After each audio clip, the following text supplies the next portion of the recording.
പാലക്കാട് നെന്മാറ ഇരട്ടക്കൊലപാതക കേസുമായി ബന്ധപ്പെട്ടുള്ള അപ്ഡേറ്റിലേക്കാണ്. ഈ കേസിൽ ഇന്നിപ്പോൾ പോലീസ് കുറ്റപത്രം സമർപ്പിക്കുന്നുണ്ട്. ചെന്താമരയാണ് കേസിലെ ഏക പ്രതി. വിചാരണ വേഗത്തിലാക്കാൻ അന്വേഷണ സംഘം നീക്കം നടത്തുന്നുണ്ട്.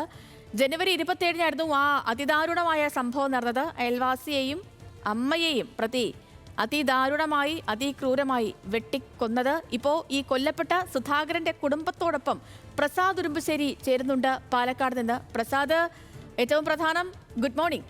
ഏറ്റവും പ്രധാനം, ഇന്നിപ്പോൾ കേസിൽ കുറ്റപത്രം സമർപ്പിക്കുന്നുണ്ട്.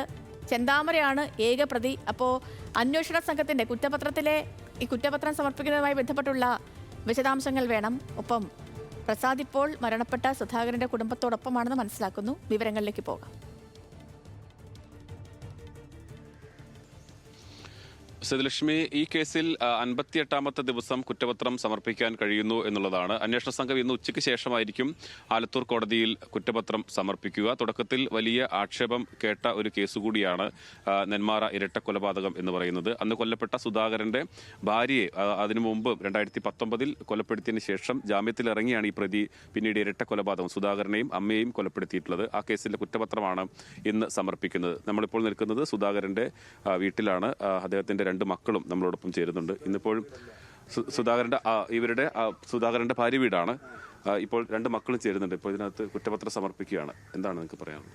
അയാൾക്ക് വേണ്ടത്ര വധശിക്ഷ തന്നെ കൊടുക്കുക, അത് മാത്രമേ ഞങ്ങൾക്കുള്ളൂ. നല്ല പോലെയുള്ള ശിക്ഷ കൊടുക്കണം. അയാൾ അമ്മ അച്ഛൻ എല്ലാവരെയും ഇല്ലാതാക്കിയിരിക്കുകയാണ്. ഞങ്ങൾ അനാഥരാക്കിയിരിക്കുകയാണ്. അതുകൊണ്ട് ഞങ്ങൾക്ക് ഏറ്റവും കൂടുതൽ വിശ്വാസമുള്ളത് കോടതിയാണ്. കോടതിയും പോലീസുമാണ് ഇപ്പോൾ ഉള്ളത്. അയാൾക്ക് വേണ്ടത്ര ശിക്ഷ കൊടുക്കുന്നു കോടതിക്ക് വിചാരിക്കുന്നു. നല്ല പോലെ ശിക്ഷ കൊടുക്കുക. ഇനി ഇതേപോലെ ആവർത്തിക്കാതിരിക്കാൻ ഇയാൾക്കെങ്കിലും നല്ല പോലെ ശിക്ഷ കൊടുക്കുക. അതിന് വേണ്ട നടപടികളെല്ലാം പോലീസ് നടത്തിയിട്ടുണ്ട് തോന്നുന്നു. ഇത്രയും ദിവസമായില്ല. അപ്പം എല്ലാം ആരോ സാക്ഷിനെയും കൂടി കിട്ടിയിട്ടുണ്ടെന്ന് പറയണം. അതുകൊണ്ട് നല്ല വലിയ ശിക്ഷ തന്നെ അയാൾക്ക് കൊടുക്കണം. ഈ അന്വേഷണ ഘട്ടത്തിൽ ചില സമയത്ത് പോലീസിനോട് മൊഴി പറയാൻ ആ പ്രദേശത്തുള്ള ആളുകളൊന്നും അടിച്ചിരുന്നു എന്ന് പറയുന്നത്, ആ സമയത്ത് നിങ്ങൾക്ക് ആശങ്ക തോന്നിയിരുന്നു? ഉണ്ടായിരുന്നു. ഇനിയും അയാൾ ഇറങ്ങിയാലും ആരുടെങ്കിലും ഒരാളുടെ ജീവൻ എന്തായാലും പോകും. പിന്നെ അയാൾ ഇറങ്ങിയാലും അവിടേക്ക് തന്നെ ആയിരിക്കുമല്ലോ ഇനിയും പിന്നെയും പോവുക. അപ്പം അതുകൊണ്ടായിരിക്കാം നാട്ടുകാർക്ക് ഭയന്നിട്ടായിരിക്കാം അവരങ്ങനെ പറയാൻ മടിച്ചത്. ഇപ്പൊ കുഴപ്പമില്ല എന്ന് പറയണ്ടായിരുന്നു. ഇനി അതോടൊപ്പം തന്നെ ഈ ആ സമയത്ത് കൊലപാതക സമയത്ത് വലിയ ആക്ഷേപം കെട്ടിരുന്നത് പോലീസിന്റെ ഭാഗത്തൊരു വീഴ്ചയായിരുന്നു. ഈ അന്വേഷണത്തിലെല്ലാം നിങ്ങൾ തൃപ്തരാണോ? കുഴപ്പമില്ല. ഇനി പോലീസിന്റെ ഭാഗത്ത് എല്ലാം ഓക്കെ ആയിട്ട് തന്നെയാണ് നടന്നത്. 2 ദിവസം മുൻപ് കൂടി DYSP ഓഫീസിൽ നമ്മളെ വിളിച്ചിട്ടുണ്ടായിരുന്നു.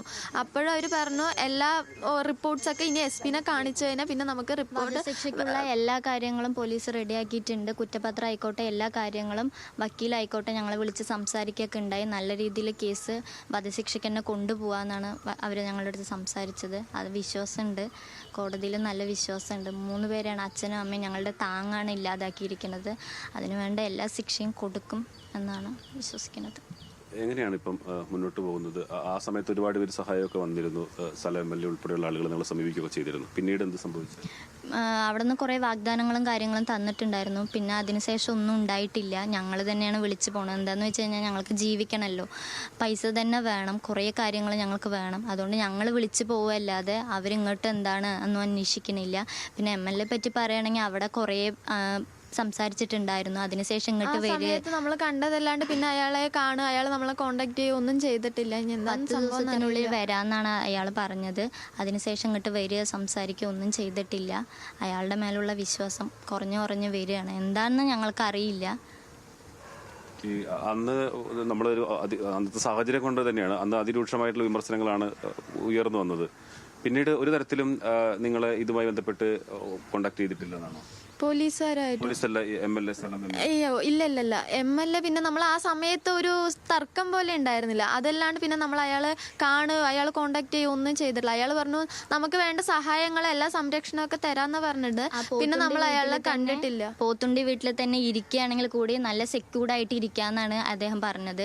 പക്ഷെ അതിനുശേഷം അയാൾ വിളിച്ചിട്ട് പോലും ഇല്ല. വന്ന് കാണുകയെങ്കിലും ചെയ്തില്ലെങ്കിൽ എന്താണ്, മക്കൾ എവിടെയാണ്? അമ്മ മരിച്ചതിന് ശേഷവും അവരെ ഇങ്ങനെ തന്നെ പറഞ്ഞത്, ഞങ്ങൾ വരാം, എന്ത് കാര്യം ഉണ്ടെങ്കിലും ഞങ്ങളുടെ അടുത്ത് പറ, അച്ഛനാണ്, ഞാൻ അങ്ങനെ കാണും ഇങ്ങനെ കാണും, നല്ല സ്നേഹത്തോടെയാണ് സംസാരിച്ചത്. ആ ഒരു വിശ്വാസത്തോടെയാണ് ഞങ്ങൾ ഇരുന്നത്. പക്ഷെ അതിനുശേഷം വരിക കാണും ഒന്നുമേ ചെയ്തിട്ട്. അമ്മയുടെ കേസിൽ എന്താണ്, ആൾക്കാർ വന്നു ഇങ്ങനെ കാര്യങ്ങൾ പറഞ്ഞു പോയി എന്നല്ലാതെ, അതേപോലെ തന്നെയാണ് ഇപ്പോഴും അച്ഛൻ്റെ കേസിൽ ആൾക്കാർ വരുന്ന കാര്യം പറയുന്നു, അവരുടെ പാട്ടിന് പോവുകയാണ്. നമ്മളാണ് ഇങ്ങനെ ഓരോരുത്തരെ കോൺടാക്ട് ചെയ്യേണ്ടത്, അപ്പോൾ അവർ നോക്കാന്നൊക്കെ പറയുന്നേ ഉള്ളൂ. രമേശ് ചെന്നിത്തല വന്ന സമയത്ത് അന്ന് ഈ മന്ത്രി വീണ ജോർജിനെ വിളിച്ച് അന്ന് ജില്ലാശുപത്രിയിൽ ഒരു താൽക്കാലിക ജോലി ശരിയാക്കാം, താങ്കൾ നഴ്സിംഗ് കൂടി പഠിച്ചാണല്ലോ, അപ്പോൾ അത് പിന്നീട് എന്തെങ്കിലും ആയോ? അതിനുശേഷം ഒന്നും അവിടെ നിന്ന് പറയല്ലാതെ മാഡത്തിനെയൊക്കെ വിളിച്ചതിന് ശേഷവും ഒന്നും ഉണ്ടായിട്ടില്ല. ഞങ്ങൾ വിളിച്ചിട്ട് എപ്പോഴാണ് എന്താ ചെയ്യേണ്ടത് എന്താണെന്ന് ഞങ്ങൾ അന്വേഷിച്ച് പോവുക ചെയ്യണം. പക്ഷെ അവരായിട്ടൊന്നും ഇതാക്കിയിട്ടില്ല.